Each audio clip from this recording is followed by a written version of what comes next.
I expect they'll rewrite the history of our miserable Russian century any number of times. Unfortunately, I won't be around to read it.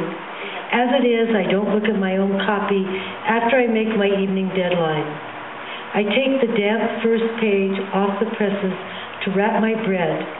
Warm, flat bread from the Alaisky Bazaar, that's something to care about, even with a smear of printer's ink on the sesame.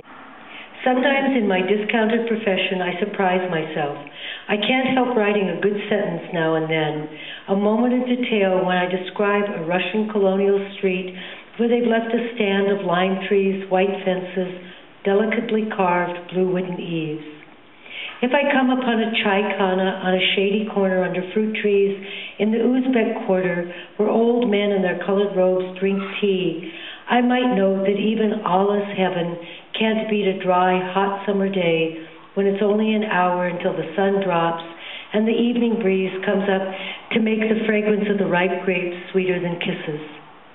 My fingers itch and a word or two comes out about the deaf woman on the corner under my office who sweeps the dust with her ancient broom, sweeps against the sandy wind off the desert, this eternal babushka who's the muscle of our country. Sometimes a lyrical line slips out between my hack agricultural reports. But should my editor ask me for a human interest story, I tell him to pass it on to someone else. I'm a specialist at production numbers, I say. It's true I write down figures faster than anyone else, but I'm not a recorder of human emotions. Who needs sentiments after all? Let them wave their banners, roll out their tanks, and sing patriotic songs if they want. You won't find me at the reviewing stand interviewing little girls they send up to present flowers to fatten in with jowls hanging over their medals. Never. She was spectacular, matching me step for step, flourishing her scarf as I drew her under my arm and flung her out. I stamped my feet, turned toe and heel, a little moisty up in company action. The couple stopped their own exertions to watch. The line of women stood in place, clapping as the band picked up the tempo and went into high gear. I watched Beauty's little fringe of skirt catch up with her legs after a display of gorgeous thigh. Then I performed a Kazakh-inspired solo my knees would tell me about tomorrow, finally pulling her back tight, our bodies hand in glove, waist to waist, man to woman. I'm not a Platonist by any means.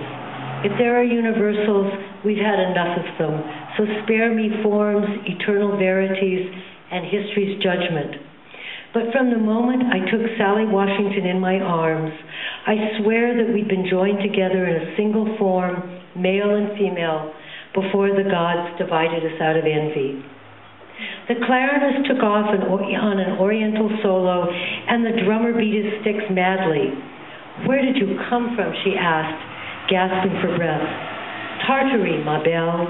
Precisely from a small Caucasian nation the Greeks call Colchis, land of the Golden Fleece. You are amazing. Why are you not in Moscow with professionals? They've asked me. I wait for perfect partner." Still laughing, we spun until the room was more than tilting, and she grasped my black sweater to keep from falling. I had one more move up my sleeve. Arms in the air, I slid across the parquet floor, half on my protesting knees. Beauty caught me and pulled me to her again. The clarinetist lingered one long note. I dipped her into a deep back bend, her long torso arching to where it met the metamorphic rock in my trousers.